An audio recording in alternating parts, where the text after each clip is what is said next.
We welcome all the participants for today's Academic Connect and Interaction Initiative with Academia. Topic for today's session is impactful business communication for managerial success. As we know, effective business communication is essential for success and growth of every organization. To know more about this, we have with us today Professor A. Dinesh from Shiva Shivani Institute of Management, Hyderabad. Welcome you, sir. I also welcome our beloved director, Dr. A.G.V. Narayanan, and Chief Executive Officer, Captain Senthil Kumar, faculty members, students, and all participants. Now, I request my friend Kalimuthu to introduce the speaker.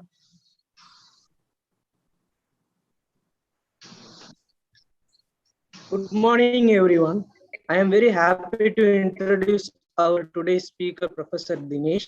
Professor is in the field of communication with a demonstrated history of working in higher education, skilled in public speaking, English language teaching, education, university teaching, and teaching methods.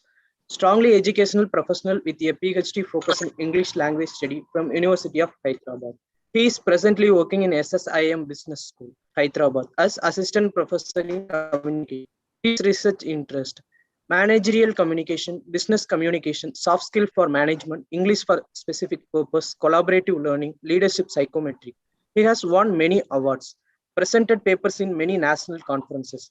He is a member of Association of Business Communication in India, member of Systematic Functional Linguistic Association. Now I request the speaker to take over the session. Please, sir. Thank you, Nandini and Kalimuthu, for your welcome address and for introducing me. Thanks a lot. First of all, I'd like to, am I audible, sir? Great. Yes. Thank you, sir. Yes. Thank you, sir. Very good morning to everyone present here, and then for those who join from different institutions, warm welcome to you all. First of all, I'd like to thank DJ Academy for giving me this opportunity to interact with our friends, student friends. Thank you, Dr. Narayanan sir, for giving me this opportunity, and Professor Sriraman sir for giving me this opportunity. Before we start today's discussion, I just happened to look at the website of DJ Academy.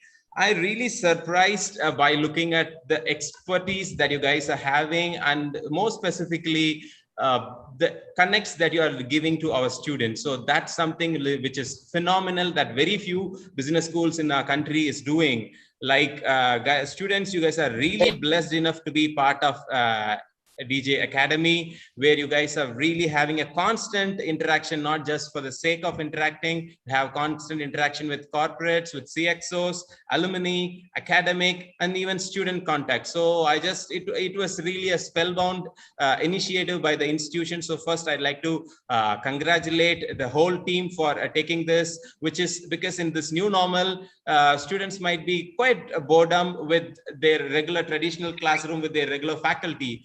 But when they have an opportunity to contact or communicate with the different faculty members across the country, I'm sure that the expertise would be more. So in that ground, students, you guys are really blessed to be part of DJ Academy. So congrats on that. And then apart from that, I'd like to say quite a few things about students. I looked at the faculty profile at DJ Academy. Yesterday, our director, sir, have sent your biannual newsletter, which clearly embarks the institute's standard, which is really in par with top premier business schools. So, which is really an interesting thing, which is so happy to collaborate with DJ Academy for today's session. So once again, a warm welcome you all. So let's jump into our presentation for the day. So is my screen visible, sir? Yeah, perfect, sir. Perfect. Great. Thank you. So as we all know, for today's presentation of today's discussion, the topic is impactful business communication for managerial success. Okay. When we think of this topic, people, when you guys would have thought about, when you guys have received the notification about this talk, I'm sure that several things might have went in your mind. Okay, this is after this session, we are going to acquire communication. But I'd like to give a quick disclaimer before that, that I'm not a magician who can just do a spell in just 1 hour to make you guys to speak a fantabulous, spontaneous communication. But what I can drive you during this session would be the aspects which will make you to be a successful business communication, and that in line can lead you to a successful managerial communication is what the primary objective of today's presentation. Okay, so before we get into that aspect, I just have quick basic hygiene for today's discussion. So I request the student participants, you guys can stop at any stage when you guys have any question for during the discussion. If you have any question, either you can straight away unmute and then you can respond. If not, you have an option, you can raise your hand, and then I'm sure that Professor Sri Raman sir can help you assist in that. If not, you can just put it in the chat box and we can just later get back to it. So you guys feel free to communicate at any stage, because communication is a process, it's not an end product. So during the process, when there's a difficulty, when there's a learning, if you guys require, we are ready to, we'll definitely we'll take a note of it, and then we'll just try to look into it. And then, as I said before, as I gave a disclaimer, there's one more thing I just want to know. These days, which most of the time I use in my class, these days, millennials have a common syndrome, which is called as INE syndrome. Can anyone tell what does that INE syndrome, which is quite simple? You know everything. Exactly. Sorry. Exactly. You asked the students. Yes, sir. Yes, sir. Absolutely. It's I know everything.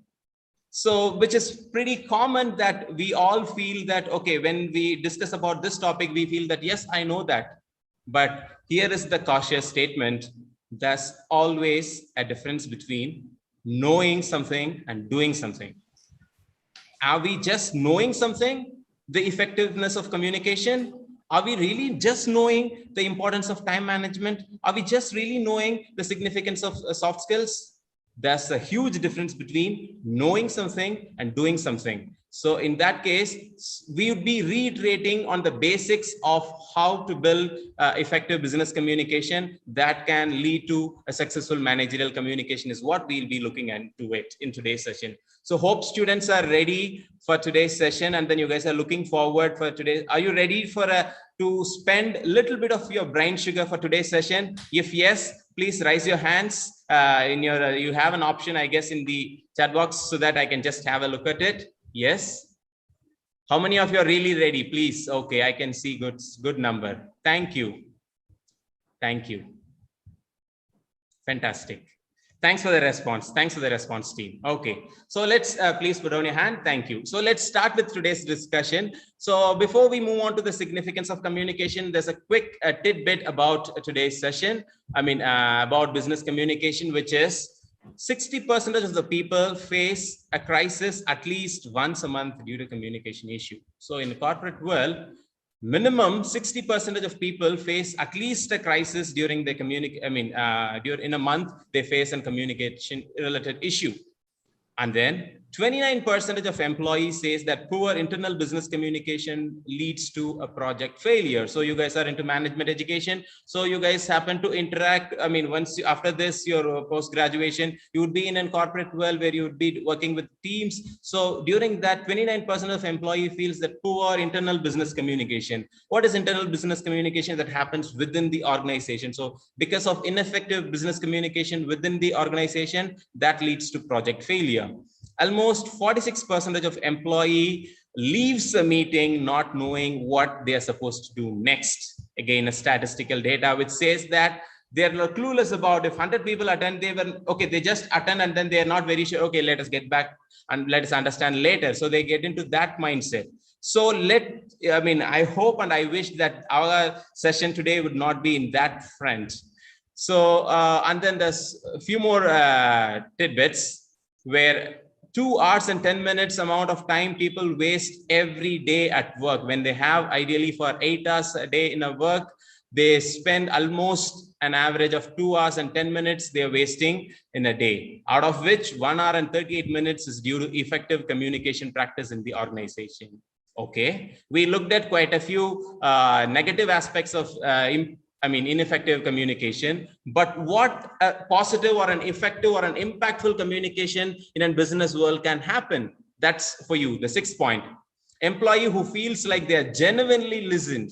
So you being a manager, future managers, when you feel that you're trying to listen to your employee, then they genuinely work towards the improvement of the company and for the organizations, 5 times more likely to have a higher job enthusiasm and 21 times more likely to feel committed to the job. So here, the key significance that we are trying to look at is how being a manager, listening plays a very significant role in managerial communication.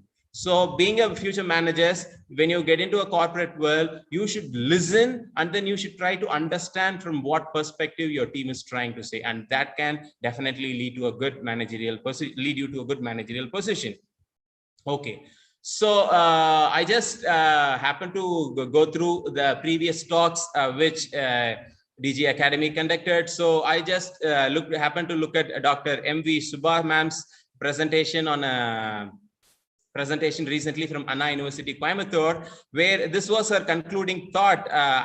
I felt it, okay, let me start from there, because her concluding slide clearly discussed the relevance for today's communication. So I thought to start from there. So which I consider a relay race. So I just want to start with that. And I'm sure that you know these 5 people from Tamil Nadu who are representing 4x400 athletics meet. So I'm trying to do a similar process. So where Shubha ma'am discussed about equipping yourself, equip yourself and seek inspiration. Let learning be a continuous process. Collaborate with people. Be ready. Soft skills are a necessary thing. Be brave and be passionate.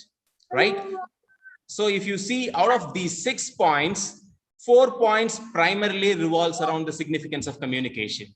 Collaborating with people, good interpersonal communication is something that is being required. And then be ready, be assertive, be agile. When you communicate in a corporate world, we have to be more agile. It's not just in corporate world. Once you enter into a management institution, we are expected to be more agile. And that's something ma'am is trying to say, be ready, always be proactive, and then try to look for an opportunity and seize it. In theory, philosophy, they call that as carpe diem, seize the day. And soft skills are a necessary aspect. So in today, primarily, we are looking at communication and how that can lead to it. Yeah. So World Economic Forum, given what are the top skills which a management students or a graduate should possess when they enter into a job market. So these are the top 10 skills which are highlighted for the year 2015 and for the year 2020. If you look at these skills, a greater significance of importance is given to communication.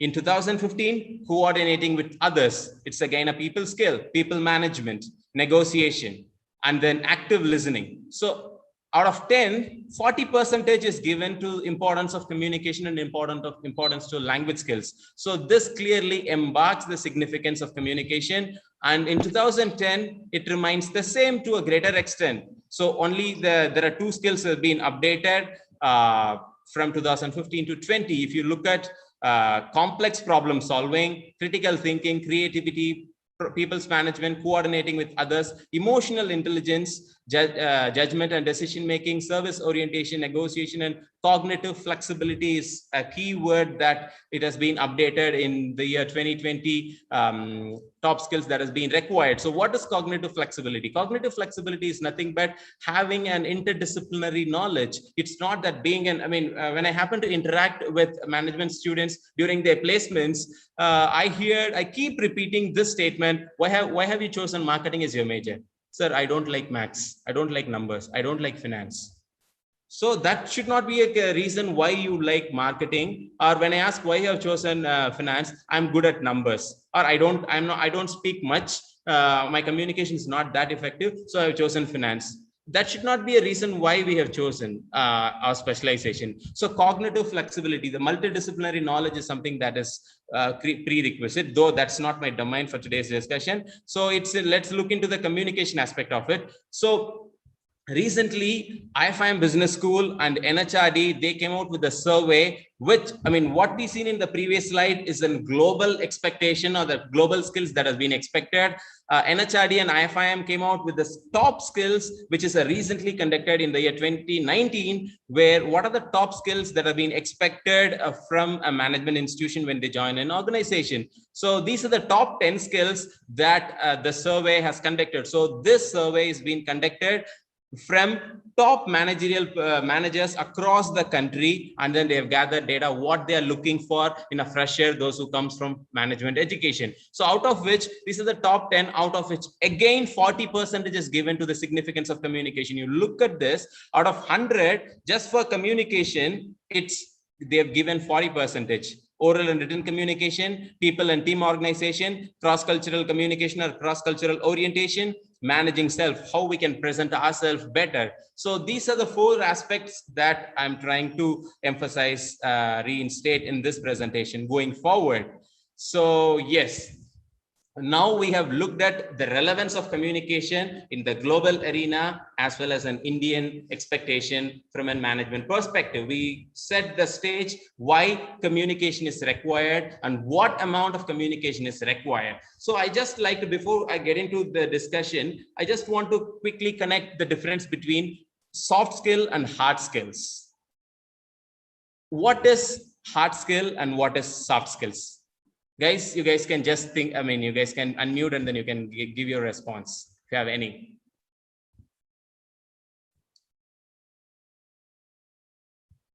What do you guys think as soft skill and what is hard skill?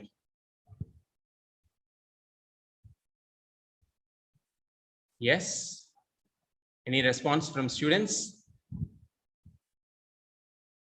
Soft skill is something that we already possess, sir.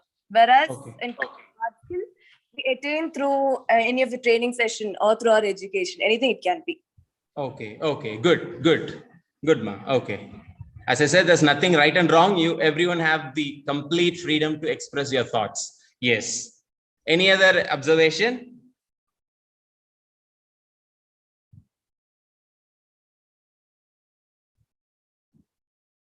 Okay.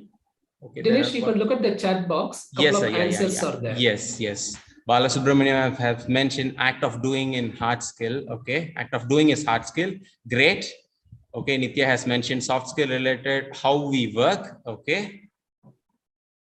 Act of thinking is soft. Okay, good. I mean, yes, quite a few responses from students. I'm sure that you would be responding as well. So typing in the chat box as well. So hard skill, I mean, to define that in very simple terms, hard skill is your subject knowledge, how you acquire your technical skills, your specialization. Soft skill is how you present it. Even after acquiring fantastic hard skills, if we are in a position, if you're not in a position to present it in the right way, then how much ever we acquire our hard skill, our technical skill, our core skill, our specialization would not be a right thing. So your success of hard skill is defined by the way you present your soft skill. It's to define it in even more simple terms. Hard skill is like cooking. Soft skill is like serving it. If you're after preparing a delicious food, if you're not serving it properly, then it won't really good. If someone after preparing a fantastic Hyderabadi biryani and then just throw it away, it won't really taste that great. So the point is, soft skill is that defines the success of your hard skill, and that's something which is prerequisite, and that's being emphasized by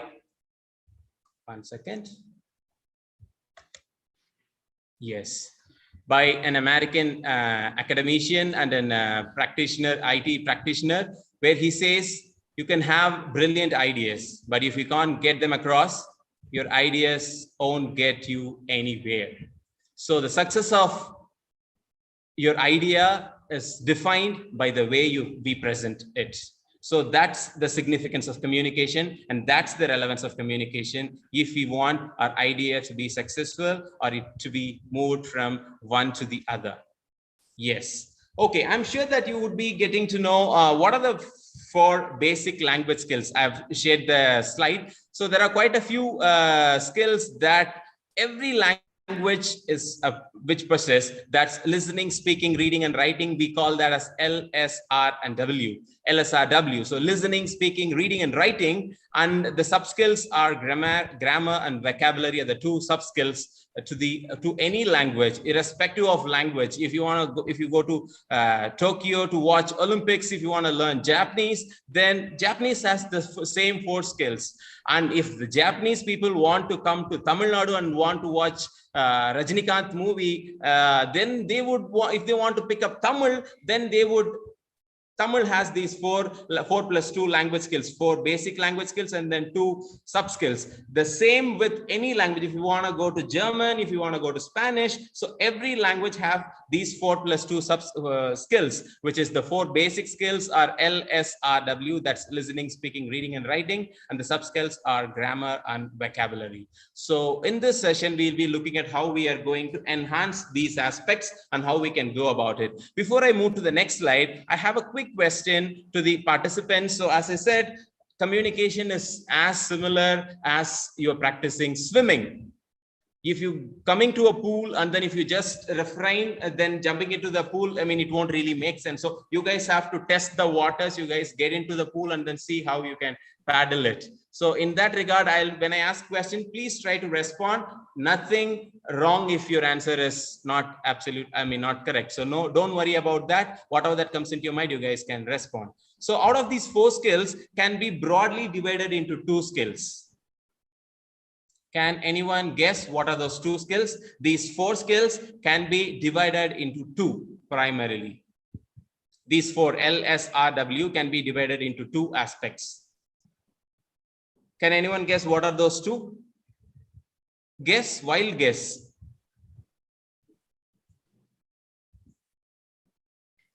Written and oral, great. I can see answer from, okay, I can see from Captain Sendil sir. Listening and speaking, fantastic, yes.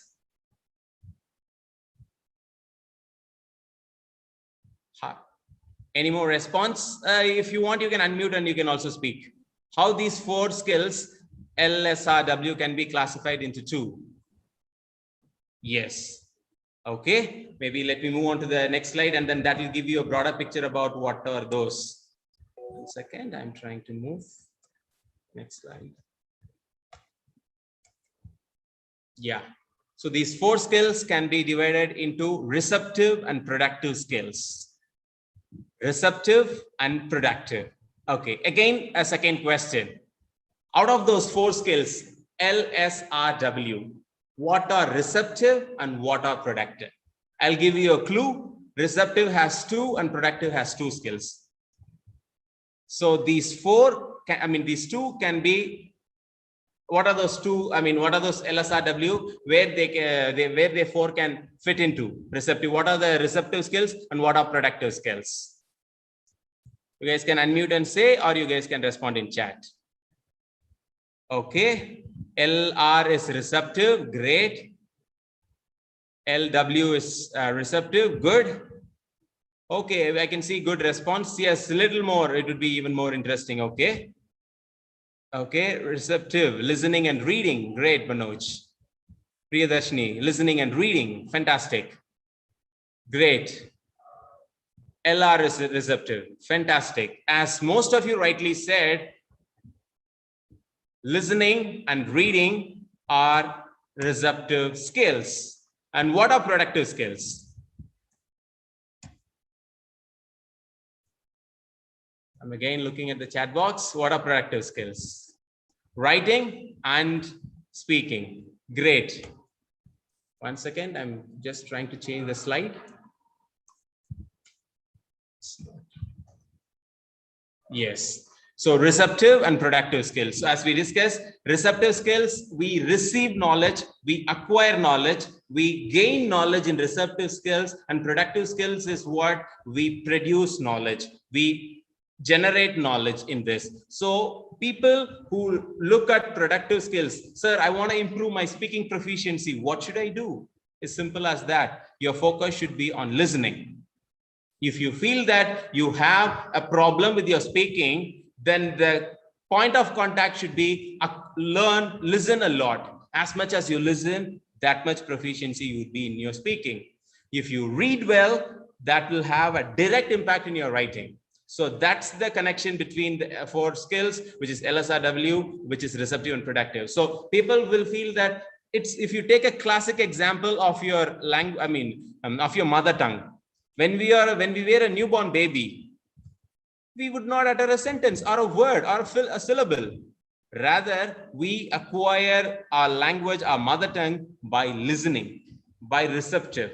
We listen. As much as we listen, that much that we can produce. So the key point of, if you want to improve your communication, irrespective of whether it's business communication or managerial communication or leadership communication, whatever that for that matter be, if you feel your communication that needs to be improved, then the point of contact is listening. If you can emphasize on listening, then your speaking has a tick mark.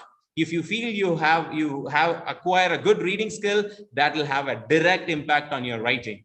So that's the connect between these four skills, and that's how it's been presented. So as I discussed, when you listen, it's a receptive where you acquire vocabulary and we produce knowledge. We start to speak, and speaking from there, it will lead to reading, where when we read, we comprehend information, then that will impact in our better writing. Because people might be asking, sir, won't listening impact our writing? Yes, listening can impact, but the better impact for writing has in reading. Because when you read, or when we read, we try to understand the sentence structure, grammatical formation, punctuation. All these aspects we'll try to acquire consciously and unconsciously, and that will have a direct impact in our writing. So if you feel that your writing has to be improved, the direct point of contact should be reading. If you feel that your speaking has to be improved, then the direct point of contact has to be listening. And that's how your language proficiency can be updated and that can be acquired.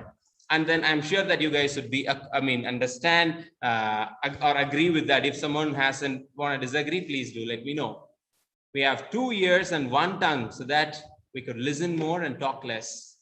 So especially when we are in our formative stage, we have to keep listen as much as possible, and that will have a direct impact. That's what expertise is all about.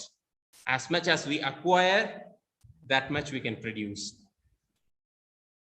Yeah. So in today's discussion, I just want to highlight this specific triangle where Aristotle's rhetorical triangle. I'm sure that you might be knowing about who is an Aristotle. He's into all areas. His ideas and his theories have been used cutting across. We looked at the skills that are required in 2020, that multidisciplinary skill, which Aristotle's theory had long back. His theories and his ideas have been used cutting across areas, cutting across specialization. So language department is not one exception, where it took the idea of Aristotle's rhetorical triangle, where he talked about ethos, pathos, and logos, and he tries to accommodate into communication aspect of it. And today, this is what we are trying to look at. Before I get into that, I just want to do a quick check with the participants. I'm sure that you guys get to know about what are receptive and productive skills, because that's the first takeaway that I want you guys to acquire out of this session: receptive and productive. So if you acquire good receptive, that will have a direct impact in your productive skills. So if that's clear, I just expect the student participants to please raise your hands, or you guys can speak up, or any question.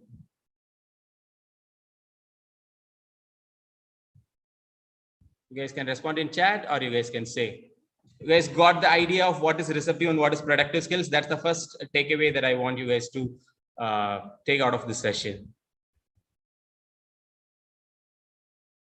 Yes, no? Yes, okay. Other students, okay. Okay, great.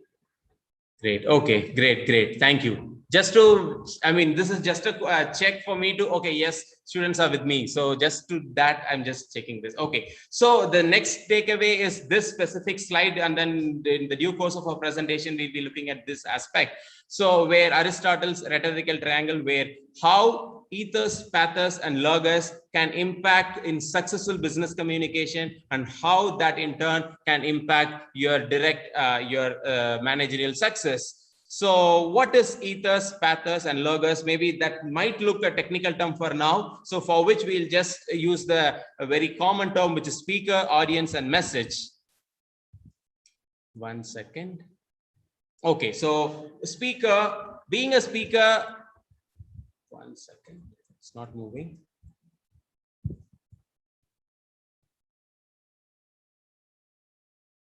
One second, guys. Yeah, audience.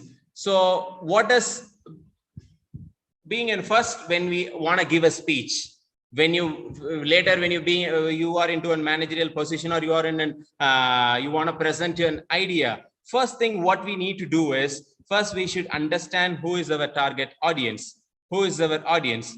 How are we going to address them? What is their specific need? How we can connect to the audience? So if you want to make a business presentation, or any, for that matter, any presentation, the first thing that we should understand or we should grasp is, who is our target audience? Whom are we going to address to? And what is their existing knowledge? What do they know? How we can inform them, or how we can make them acquire a better knowledge from what they have acquired. So what do they need? So that is something that we need to understand. And how can we connect to the audience? So what are the point of contact that we can connect to the audience? If I come and discuss with you guys about talk about Java today, I'm sure that it won't make any sense, because being a management student, you should, I mean, my expertise in the field of communication, and then I can communicate better in communication aspects. So how you can connect with the audience, that aspect you need to get to understand.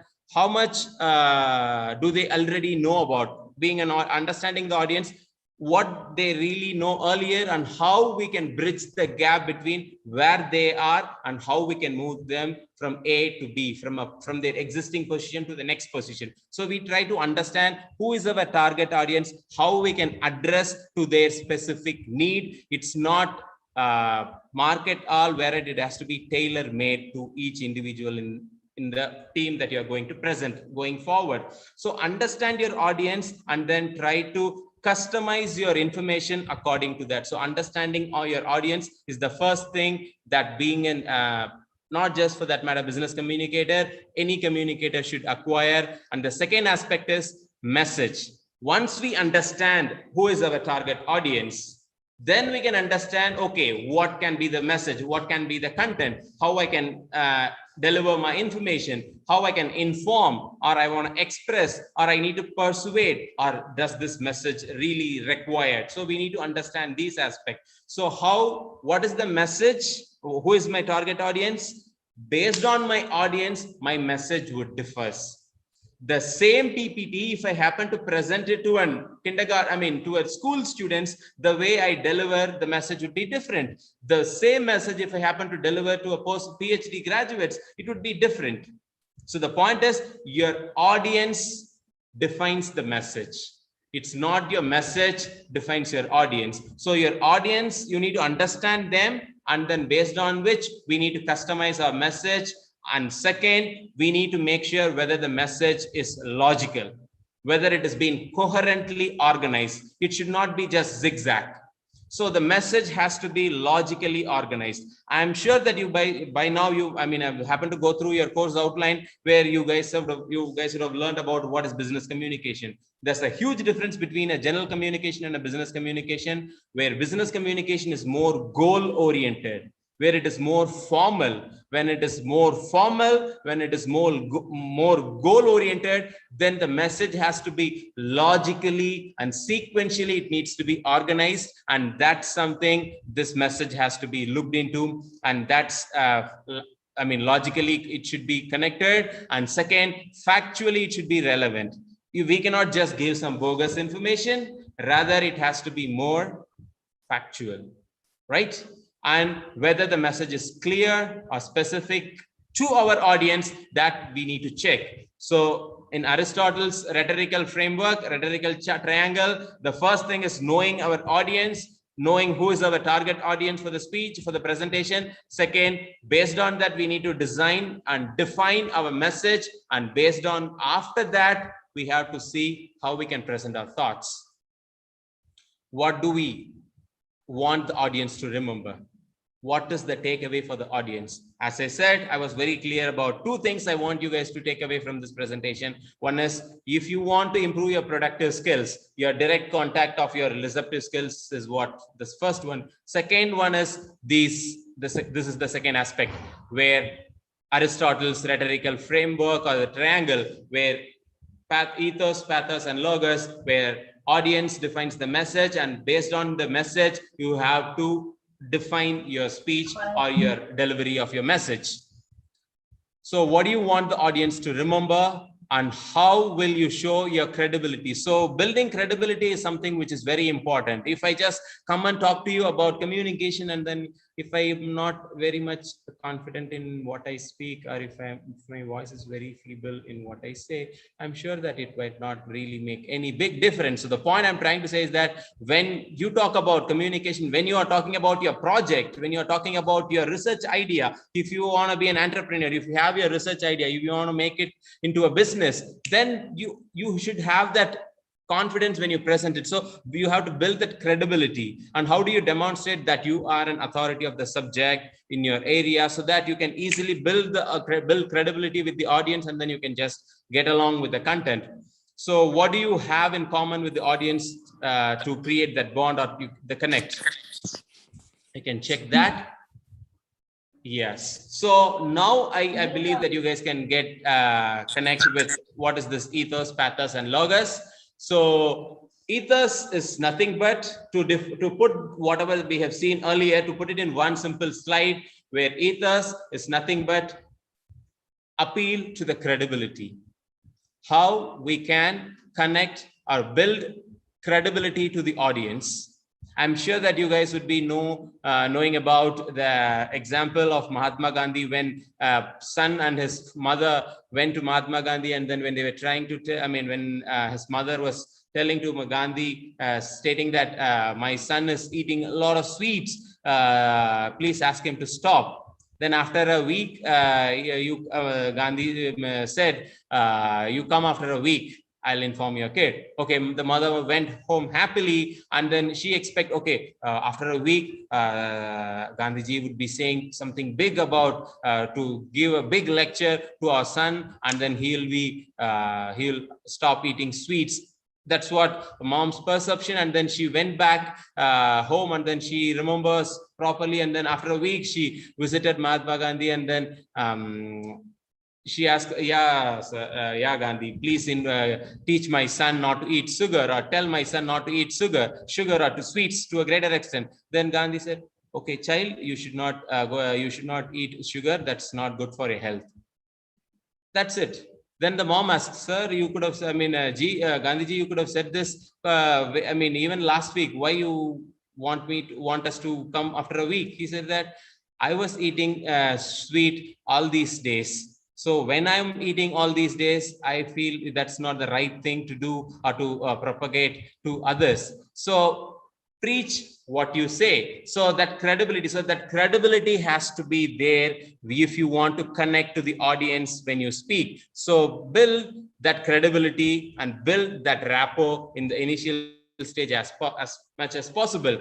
Then pathos is nothing but creating that emotional connect. How you can touch, how you can connect to the audience. So try to connect to the audience emotion, so that you can capitalize the information as much as possible, and then you can just go along. And logos is nothing but logic. So logic is nothing but how we can emotionally connect, and how we can coherently organize the information. Logic is nothing but how we can sequentially organize our information, how we can coherently put across our information rather than presenting it in zigzag. So that's logos. So there are 3 steps that I want you guys to take away out of this presentation. That's if you want to make any presentation, first build that credibility, do that logic, have that logical connect with the audience.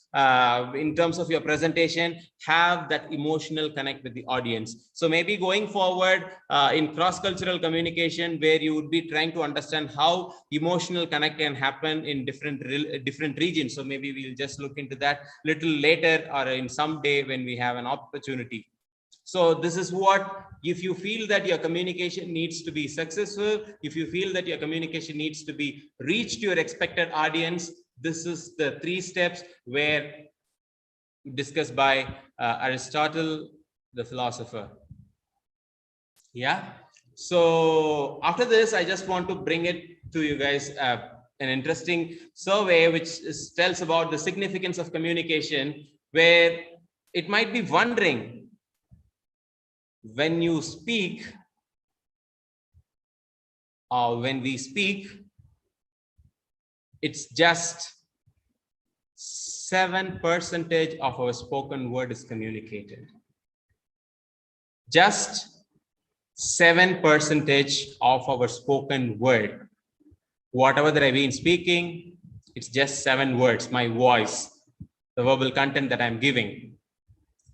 Whereas 38% revolves around, or the significance is given to the voice, the tone.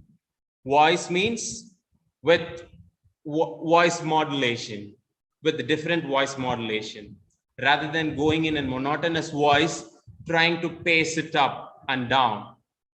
So that something plays a significant role.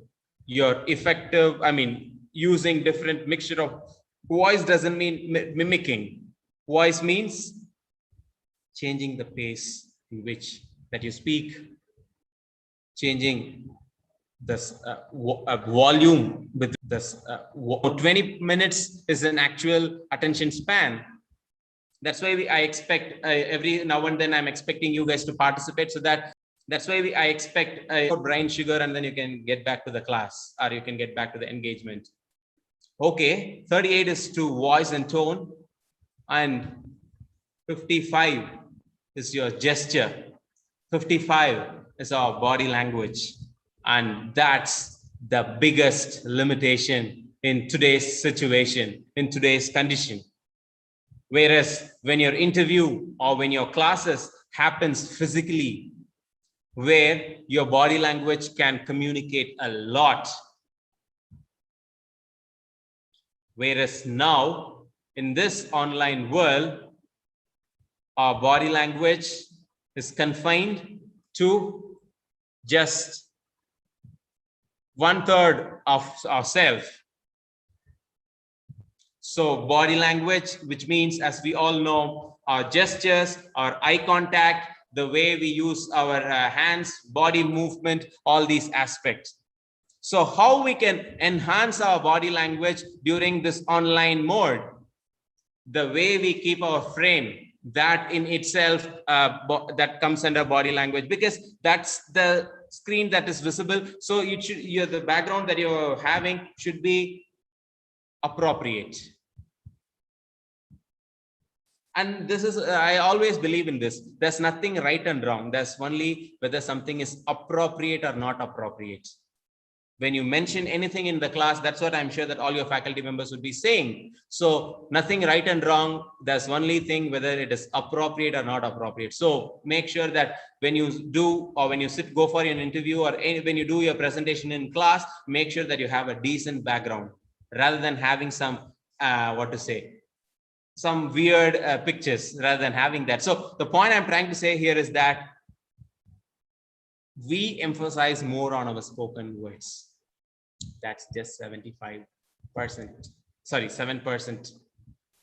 38 is your tone and your voice, and 55% is your body language. So make sure that you use body language. Doesn't mean that, okay, you stand and dance. Body language is trying to say try to look into the camera, try to look into the, rather than just these days in online classes, what happens, people, they'll open their desktop, the notes, and then they'll just read, or they'll just have it in a paper and then they just read it out. That should not be the case. Rather, prepare well, stay confident, and then just try to look into the camera, and then you guys can speak, have a proper background, and then as and when required, use your proper gestures, appropriate gestures, and then I'm sure that will make a better impact, and your voice again plays a significant role. Let's not have a monotonous speech. Yes? Any question? Yes. As we all know, communication is giving and receiving information, but communication is not just confined to that. I'm sure that some of my students who are attending the session, they would understand to me, or they can really go back to the weird action that I used to do in my class. Communication is all about doing or creating an impact. Communication is not just giving and receiving information. Communication is about creating that impact. So how to create that impact is something that we need to. So we looked at what is communicate, I mean, how we can improve our productive skills. We looked at what are the strategies that we need to do, and let us look at how we can create that impact in our communication that makes our managerial success. So creating impact is the key thing for communication. Communication is no longer just giving information or receiving information for the purpose of exchanging ideas or thought. Communication is more about creating that impact. How better we can create that impact, that successful we are at our presentation. So most successful people, the most powerful, effective communication is the most powerful tool, not just in personal life, even in our professional life, which I'm sure that you all would agree to. So empower you to influence others. So effective communication helps us to empower, not just because being a manager, being a business manager in your company or team leader, our communication, we need to influence others, we need to inform others, we need to put across our message to the other people. In that case, if we don't have an effective communication, that will lead to a setback. I happen to have an interaction with few corporate people who do placement training and who do placements during, in management institution. I had a close contact with few of them during my, in my PhD studies about that. I looked at managerial communication. When I happen to look at interact with managers, the one thing I ask them, what is the key thing that you look for when a student or when a candidate comes for a placement drive? What do you look into them? You know what their answer? What could be the answer? Okay, let me put across this to you guys. What do you think that the company or the person who is coming to recruit you would look into you? What would they look into you? You guys can speak, or you guys can put that in chat box. What do you guys think that they will look into you?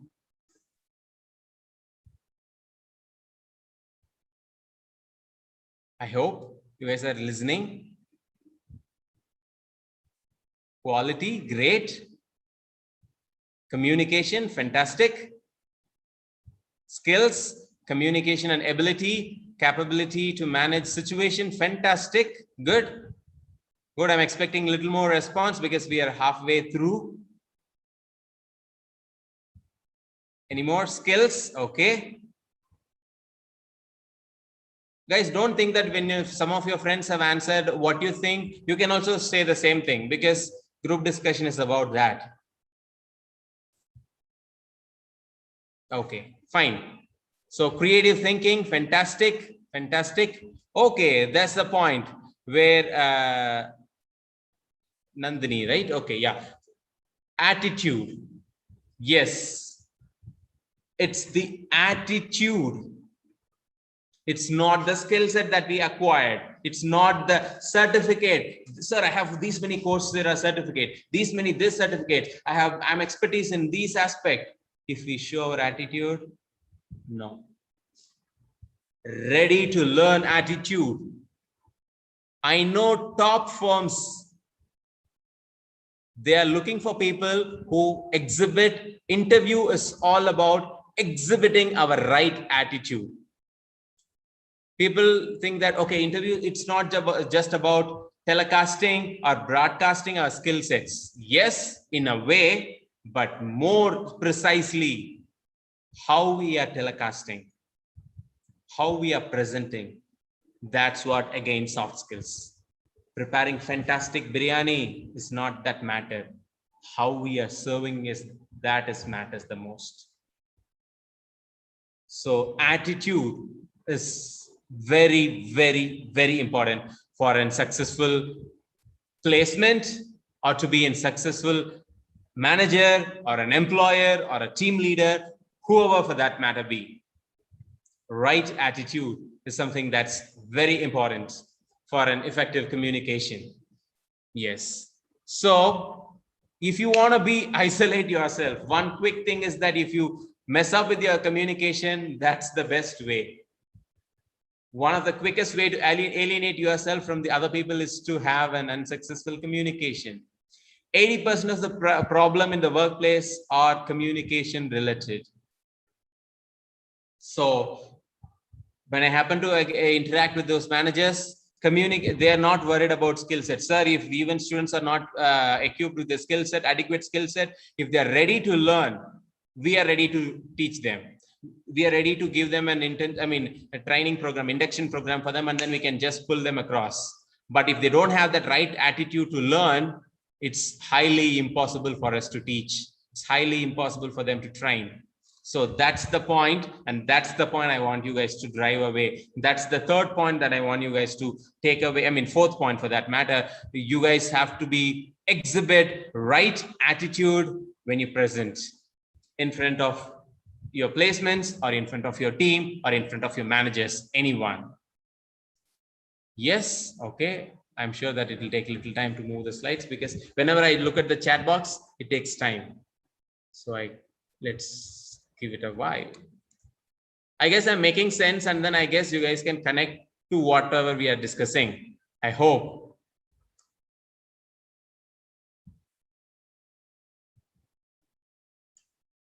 Give me a minute. I'm trying to change the slides.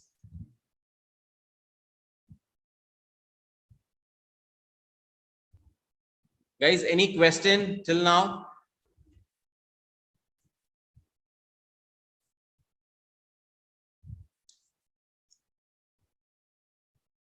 You guys can say, okay. Yes. So as we all know, effective business communication, we just came across earlier or previously, where there's a huge difference between a general communication and a business communication. General communication can be informal. It does not, or it need not have a goal or a purpose or an objective, whereas business communication have a set or a defined goal or an objective to reach. So effective communication is how an employee or a manager interact to reach the organizational goal. So as I said earlier, business communication is more goal driven, it's more objective driven, it's more focused. So purpose is to improve organizational practice and reduce error. So in business communication, as much as we reduce, I'm sure that you all would agree, or even for that matter, when I happen to interact with those corporate people, managers, people who is not having effective communication are the one who are lagging behind in their managerial role. Or to put it in an affirmative tone, people who have effective communication move high in their managerial ladder as early as possible. Their success rate or their growth rate is comparatively higher than a manager whose communication proficiency is relatively less. So the point I'm trying to say here is, effective communication or effective business communication is more goal oriented, it's more formal, it's more objective driven. So in that case, we have to make our communication when we happen to interact in a corporate world. So the flow of communication in an organization goes in this way, where it moves from upward communication, downward communication, lateral communication, and diagonal communication or grapevine communication. I'm sure you might be knowing all these things, but to put it in, to define it in one sentence, upward communication is nothing but communication that happens from an employer to a higher authority, where it moves from a lower level manager to the senior level manager or to the CEOs or to the CXOs. So it moves upward, where the communication, my PhD study is about that, where I looked at the managerial difference in managerial communication in Indian IT company. So what sort of communication strategy that happens when it moves from upward communication, when it's from downward communication? What sort of linguistic strategy do they use? So downward communication is communication that comes from the top level managers to the subordinates. So you might be wondering, the language choice for each of these aspects differs completely. The communication that goes in an upward, so the language that is being used in an upward communication is absolutely different from the language that's being communicated from downward to a subordinate communication. So there's a theory called accommodative theory. What is accommodative theory? Accommodative theory is choosing or accommodating our language style and our language choice according to the context or according to the hierarchy that we are writing to. Lateral communication or horizontal communication is communicating to our colleagues who are in the same managerial cadre or who are in the same position, is what lateral communication or hierarchical communication. Whereas diagonal communication or grapevine communication is nothing but communication. It won't follow any specific protocol that happens all across. It's more an informal communication. So these are the 4 styles of communication in an organization, or the way communication flows in an organization. So I've used the word accommodative theory. Accommodative theory is nothing but accommodating our linguistic choice according to the person that we are communicating. When we feel that when we are trying to communicate within the internal communication, the language choice would be differ. When we happen to communicate to an external audience, to our potential clients, then the language choice that we use would be different. So that's where I'm trying to say accommodative theory, where we need to accommodate our language style according to the flow of communication, according to the need. And then where does most of the managers time, where do they generally spend at? So if you look at 46% of managers' time in a workplace is spent with subordinates, delegating work, giving work. So you as a postgraduate management students, so going forward, when you are in a managerial position, you have to look into these aspects when you're trying to communicate. Go back to the facts, tidbits that we looked at. 80% of organization face communication related issues, and then 29% face a lot of communication related issue. 60% of an employee face at least one communication related issue in an organization. So when you have effective communication, when you can put your message across successfully, then you will be successful in your role. So 46% of your time would be, you would be communicating with your subordinates, 23% to the external worlds, 17% to the internal within the organization, to the other stakeholders, and 14% would be with the superiors. And this may differ across to specialization, across to areas. Maybe management, manufacturing sector might be having different. This is an overall average is what we have taken, but it has been mentioned. Yes, so that's how your managers communication. So you need to accommodate your language style according to the persons that you're talking with.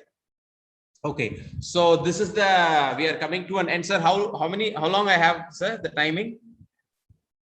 Sir, you can go on, sir. We have no restrictions as such. Okay, sir. Yeah, thank you. So I'll just take another 5 to 10 minutes maximum. So yeah, thank you, sir. Yeah, so here is an interesting slide where it talks about information channel richness. So how does this works?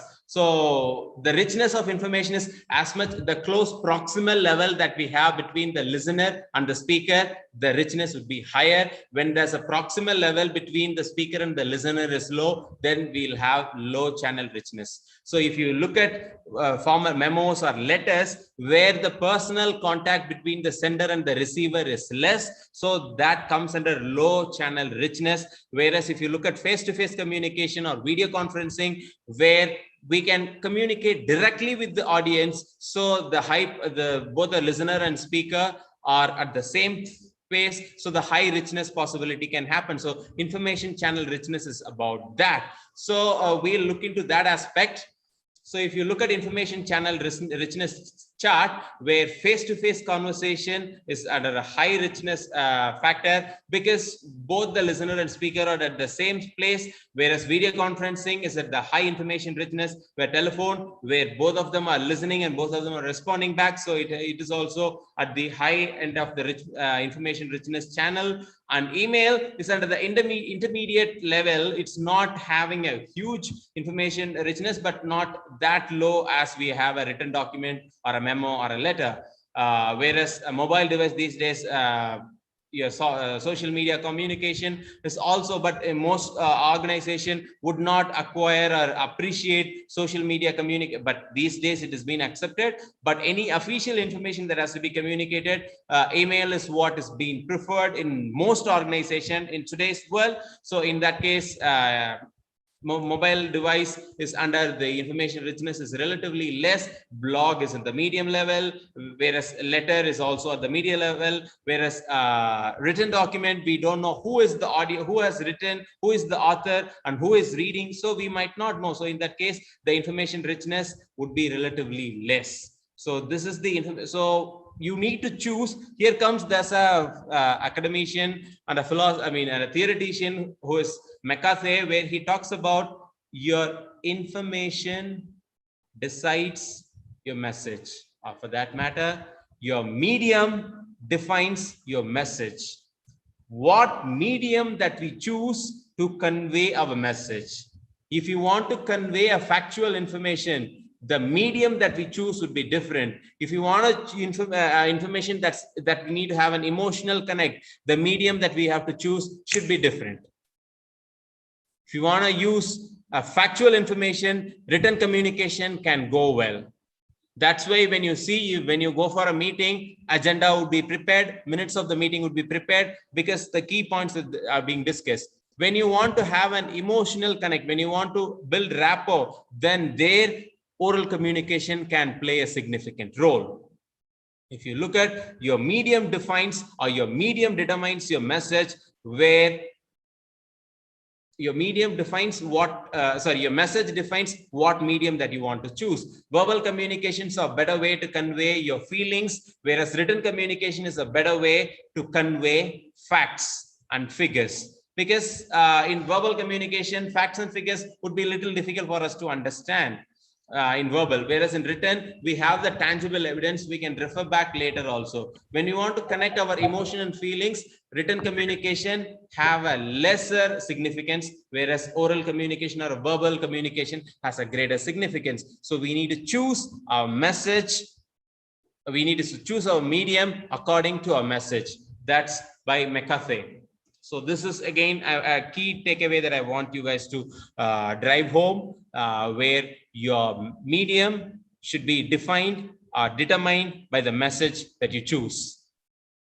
So here is a little chart where it talks about to convey facts, written would be an appropriate mode. To provide a permanent record, a written message is being preferred. When you need to have a timely response, written record would be there, because when you just speak, people would not have an evidence of what you said. So a written record would make a lot of sense in a business communication. As we know, as we looked at earlier, it's more formal. When you do not need an immediate feedback, written communication. Whereas when you look at verbal communication to convey emotion, when you do not need a permanent record, verbal communication. when the matter is urgent.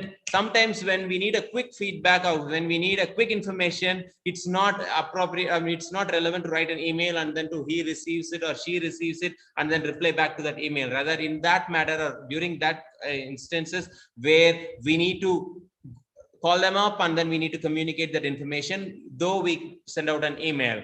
So if you need a quick response, verbal communication can have a better reach. So that medium can be, here the message is urgent. So you're choosing verbal as the medium. I mean, over a phone call or a face-to-face conversation. When you need an immediate feedback is also verbal communication would be preferred. So again, the tone of communication, the emphasis, the intonation where you keep everywhere defines the message or the communication that you say.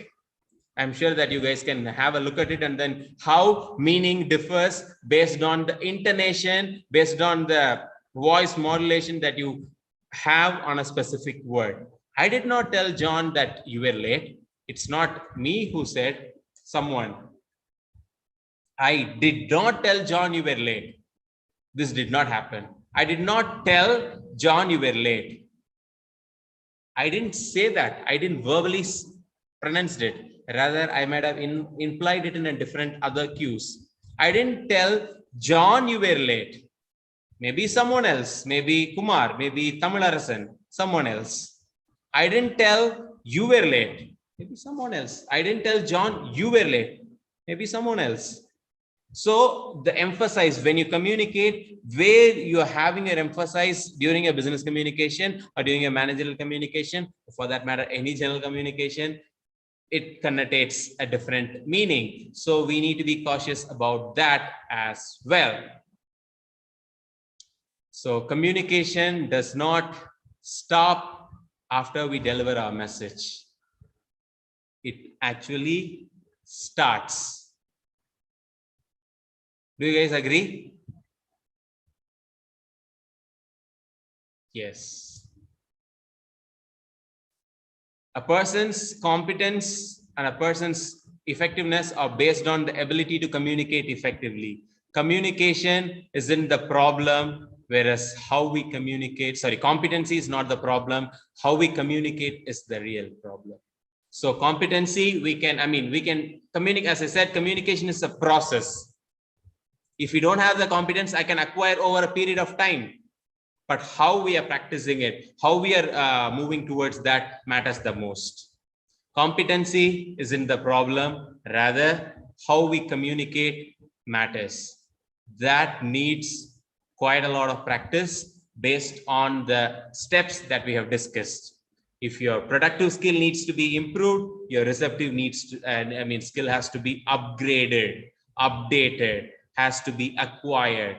If you have a decent communication, how to form a persuasive communication, how to have an effective communication, follow the protocol. Know who is your audience. Based on your audience, choose your message.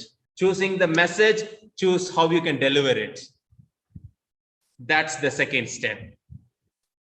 Then communication is not just conveying information, rather communication is all about creating an impact. Communication is about conveying, not just conveying, creating that impact is also equally important. Business communication has a direct objective. The objective has to be served. So that's it from my end. So these are the few references that I have used, and then I'm open for questions if there is any. I'm really looking forward for questions. So after this question, I'll just share a quick quiz based on the learnings that you guys had. I'll just put it in the chat box. You guys can respond. Quiz based on whatever that we have learned. You guys can respond little later as well. I have posted in the chat box. You guys can respond. And if you have any questions, yes, please.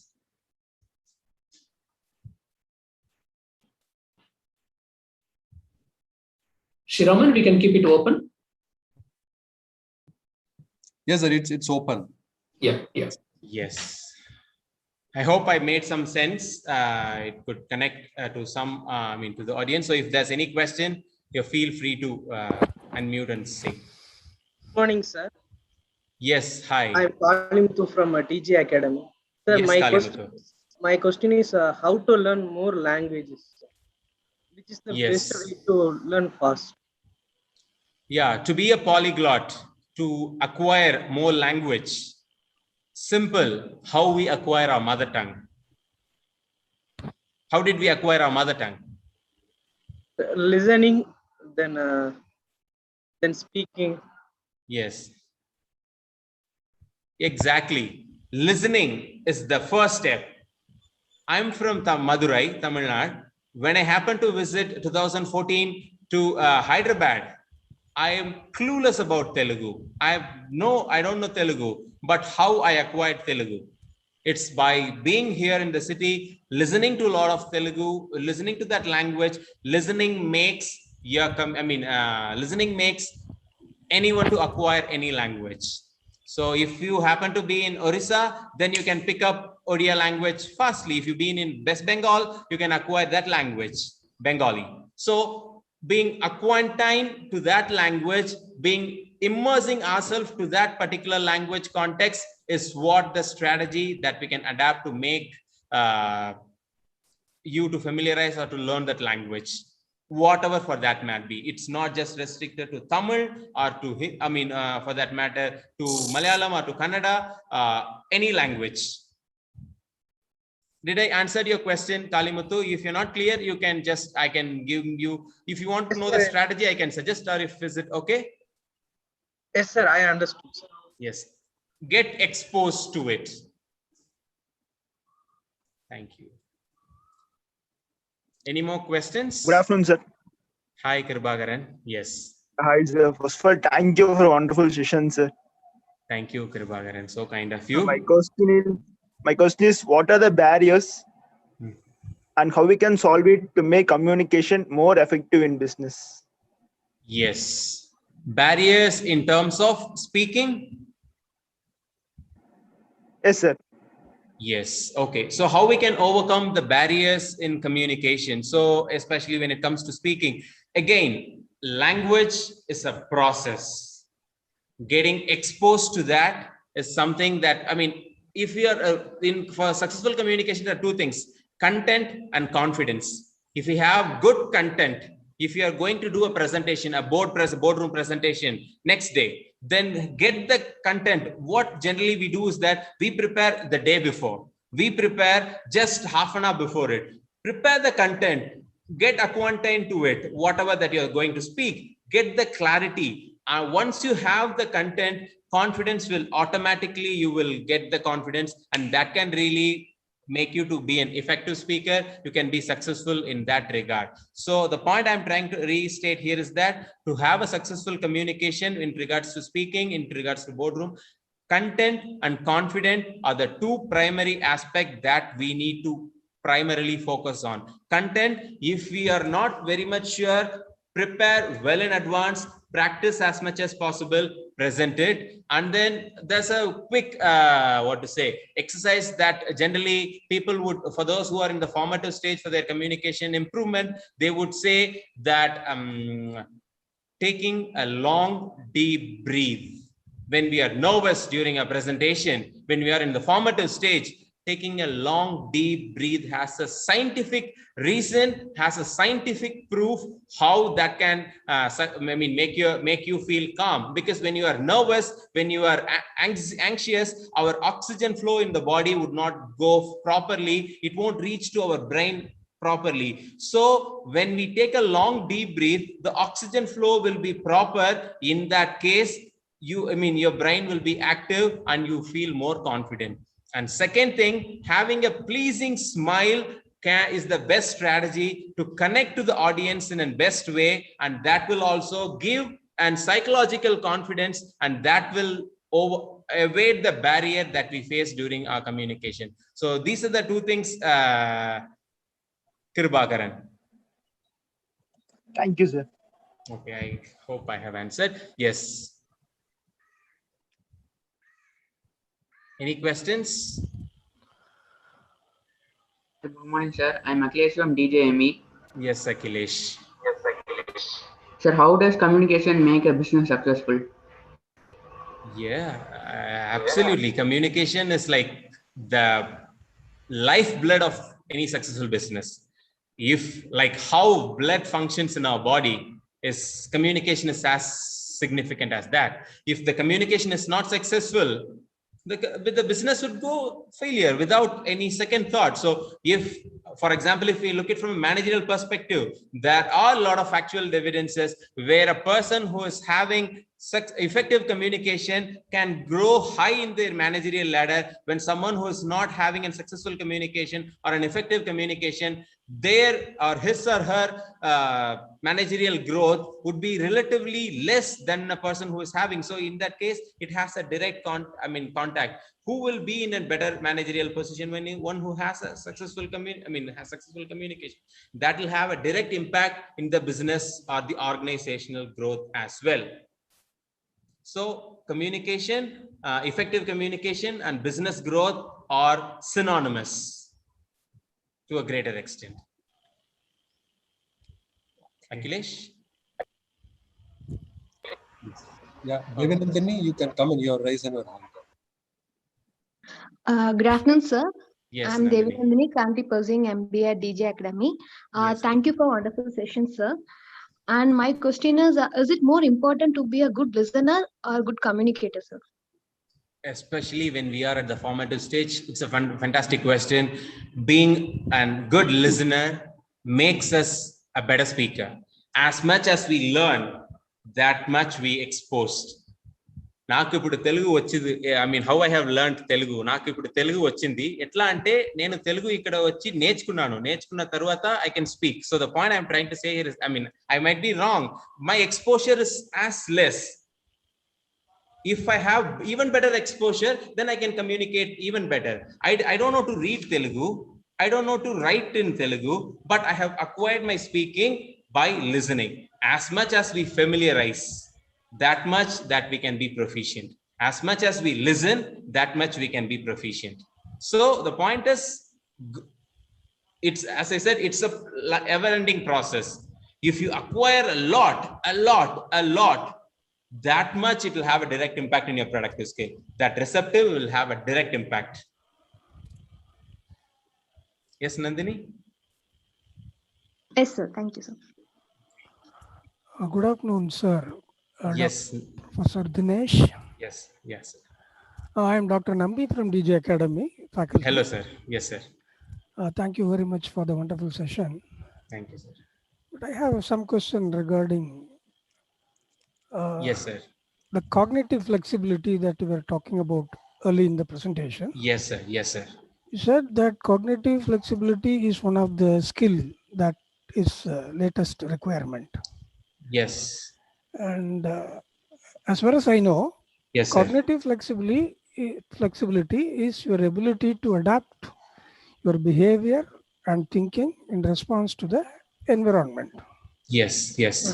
You are talking about this is something related to the interdisciplinary knowledge. Can you please throw more light about it? Yes, sir. Thank you, sir. Thank you. So in the World Economic Forum, where the top 21st century skills that are being required for a manager, they have mentioned about cognitive flexibility. So cognitive flexibility, yes, sir, what you said is exactly right. Our thought process to different discipline. So what I try to connect is that certain people, when they happen to get accustomed to a different devices, for example, for that matter, there are few faculties, a few people, even in the corporate world, senior faculties, it was quite difficult for them to get adapted or get accommodated with the technology in the initial stage, because we were not exposed to the technology, teaching with technology. So that was a stumbling block. And I know there are quite a few faculties in premier institutions, they don't take classes online. They've been very choosy with regards to their subject delivery. They said that, okay, even I'll take leave until the class becomes normal. There are faculties in the current situation. So the point I'm trying to say here is that cognitive flexibility is when we get to know about new information, we should try to adapt to it and then we should try to accommodate it, and then we should try to get used to that, especially in our area. So for which I try to bring in the interdisciplinary aspect of it. But yes, interdisciplinary is a broader aspect, but in cognitive flexibility, I just try to give that example, but I didn't directly comment on that specific aspect, sir. Thank you, sir. Thank you. Okay, sir. Yes, but it's cognitive flexibility is what you exactly said. Thank you. Okay, sir. Yes, Rohit. So I'm Rohit from DJ Academy, sir, first year. Yes, Rohit. Yes, Rohit.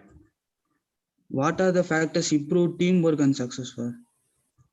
To improve teamwork and success, yes, first we need to get used to the team.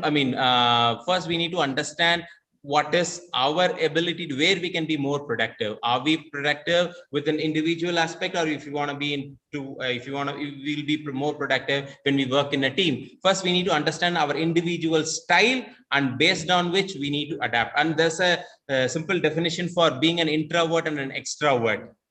There's a little misconception here. Introvert means people will say that they won't speak much. Actually, it's not.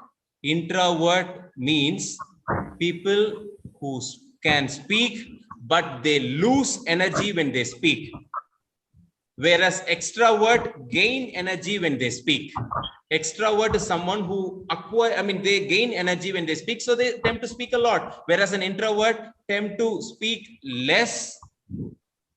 Sorry, introvert speaks, but they lose energy when they speak. So that's the difference. So you need to understand what style that you can adapt, and then accordingly you can use it. So to improve your team working skill, getting used to it is something that you have to come out from your boundaries. You cannot just be in our own cocoons. Try to take one baby step. Try to, if you are an introvert, if you feel you are an introvert, try to talk, mingle, form a group of people, have a small group, try to have a discussion. If you feel that you are finding it difficult on a specific subject, have a group discussion with them. Try to get his or her, your team's information. And from there, you can start from that baby step. And from that familiarization, you get used to that. And that, you being an introvert, you can be an extrovert. You losing energy, you can gain energy going forward. So to improve your team working skill, maybe we can have, that's an extensive topic. We can have workshop as well going forward. If time permits, when your schedules are available, there's a separate module. So to improve to put it in simple term, start with a baby step. If you feel you are an introvert, try to form a group among yourself, discuss about a specific topic, get to understand different opinion, and try to, I believe you would be doing your industry project or industry report. I believe during that you would be doing it in group work. So actively engage in a group work and then try to see how it works. Okay, sir. Okay, Logan. Thank you. Yes, Sindhura. Yes, Indura. Sir, good afternoon, sir. The session was really interesting, sir.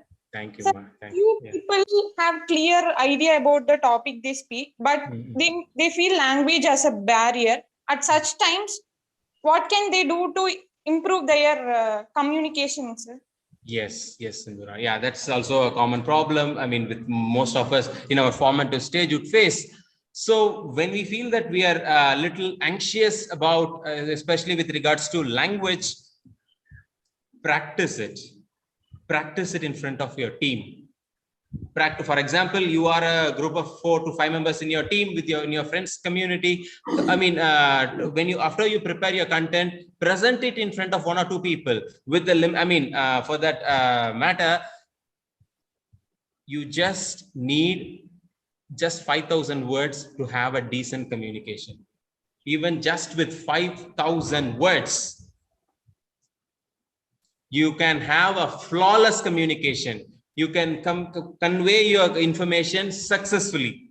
And a survey says a person who completed 12th standard is exposed with 10,000 vocabularies. Then you might be wondering, sir, you are saying 5,000 and then we have acquired 10,000. What, sir? Yes. Here comes the role of active and passive vocabulary. We would have learned it, but how many of them are in our active vocabulary? How many of them are in our repository? Learning vocabulary and meeting people are one and the same. As much as we familiarize with them, that much we get to know about that person more. When we learn a vocabulary and then when we just leave it at a state, then our learning will also be, our acquaintance to that word would also be limited.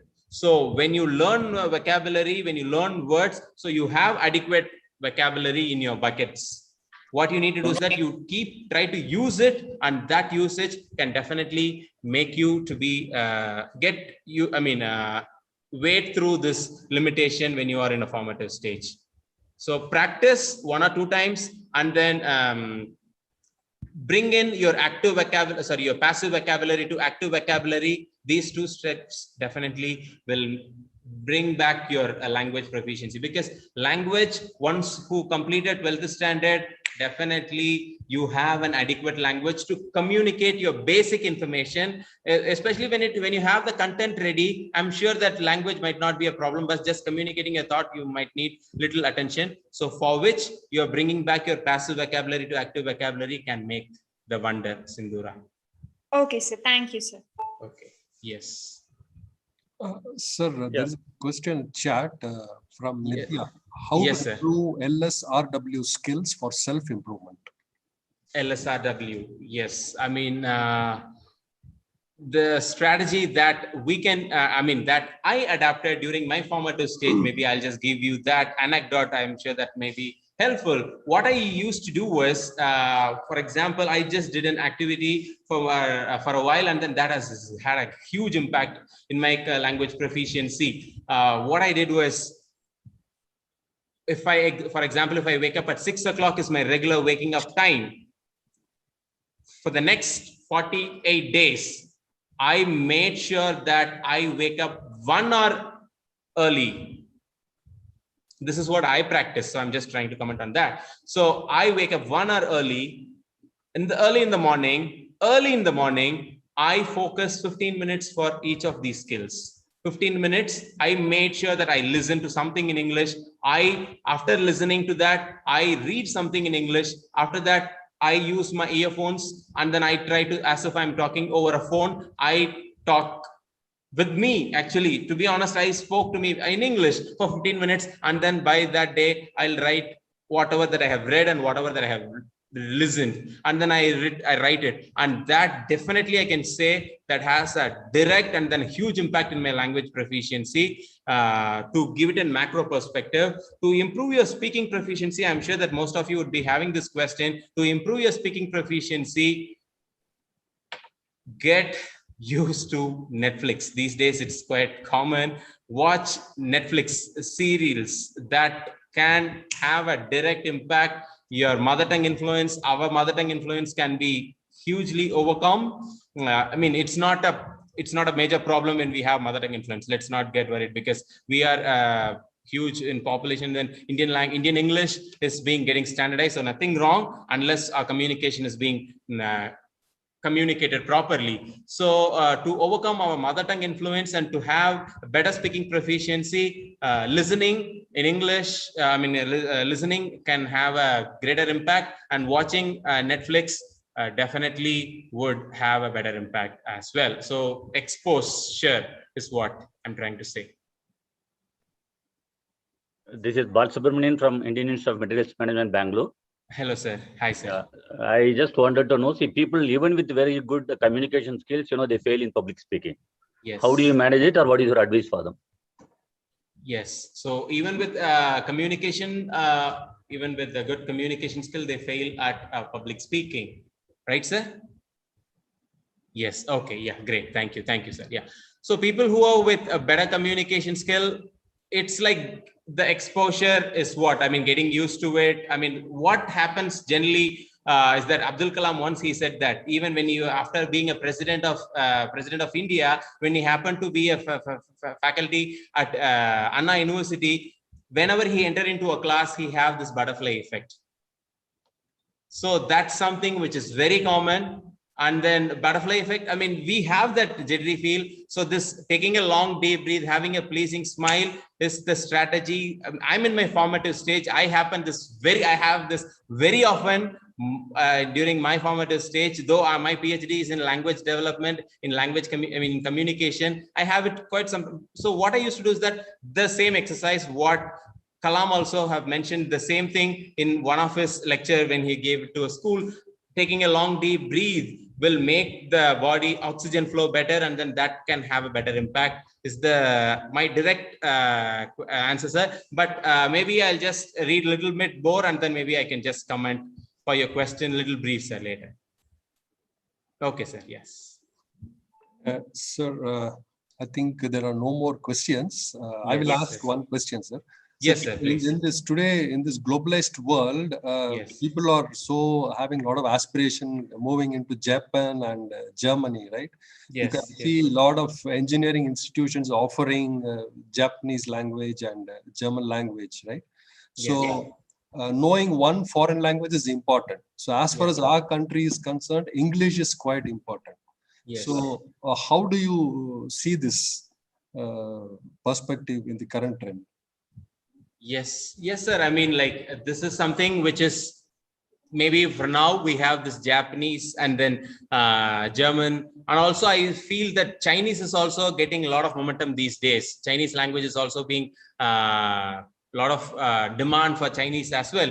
So this demand is quite common, and then especially in the globalized world, this is pretty common. And then having familiarized with having acquaintine with different language broadens our horizon, and then having biggest language and culture are inseparable. When we learn about Japanese language, ultimately we'll try to understand their cultural aspect as well. That will enlarge our thought process and our communication ability as well, and that will have a direct impact the way that we communicate as well. So we'll try to understand the intercultural differences and cross-cultural differences as well in that aspect, and then that will have our personal growth as well, sir.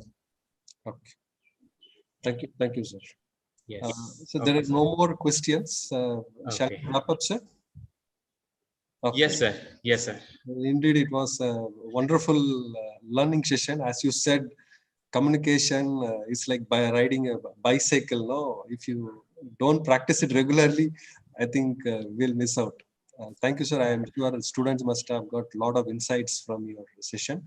Thank you, sir. Thank you. Now let me call Kribakaran to propose the formal vote of thanks. Good afternoon to all. It's my privilege to propose vote of thanks and acknowledge the contribution of those who worked really hard to make this session happen. On behalf of my college, I thank the speaker of the day, Professor A. Dinesh, for sparing his valuable time in his busiest schedule. Today, we had opportunity to hear your thoughts, and this will surely be going to encourage us in future endeavors. Thanks to our beloved director, Dr. A.G.V. Narayanan, our chief executive, Captain Senthil Kumar, and our faculty members for providing continuous support and encouragement. I also thank our students and students from other institutions for making this session a success. Thank you. Have a nice day. Thank you, everyone. Thank you, sir, for the opportunity. It was indeed a great, nice collaborating with the DG Academy. So thank you for this opportunity, sir. It was nice interaction. Your students were really, with their questions, they asked a lot. So it was so kind of them, and then looking forward for more such opportunities. Thank you, sir. Thank you. I've shared the questionnaire. I've shared the feedback form. If the participants can